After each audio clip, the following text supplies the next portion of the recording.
Hey guys, Xander Sterling back here reading more from my first book, Ordinary Citizen. This part is actually it's Vince reminiscing on about a date that he went on with Vanessa when they first met.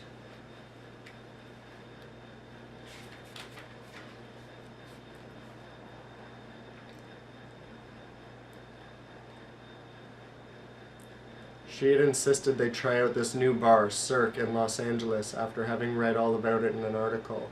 She sat, much as Svetlana did now, staring ahead into the blue light and sipping her drink. "So, Vanessa, why do you keep a longer lock of hair down over the right side of your face?" Vincent asked, merely trying to make conversation. He had never been the type to be very smooth with women at all. If anything, he was downright shy when it came to talking to them, but she was different. She always had been, right from the start. Vanessa looked at him tentatively, with one gorgeous brown eye exposed to her dark tendrils now falling over her face as she hung her head slightly in embarrassment as if she didn't want to answer him.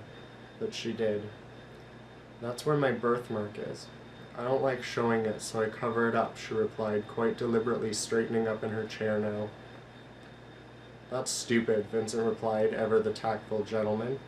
"No, it's not," she replied vehemently. "It's ugly and red and splotchy, and I hate it. Plus, I'm lucky because I have long hair, so it's not hard to hide." He didn't know what made him do it, but he reached forward and slowly pushed that thick lock of sultry brown hair back behind her ear, revealing the red mark that ran about 3 inches from her temple to her ear along the hairline. Remarkably, she let him do it. How had he never seen this before? Had she hid it from him? He looked into her eyes as she tried to casually glance away, holding his gaze before leaning in to brush her lips.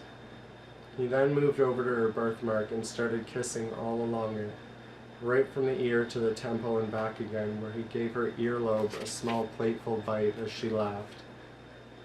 He gave a small laugh himself, but when he looked back at her, he noticed a tear running down her cheek.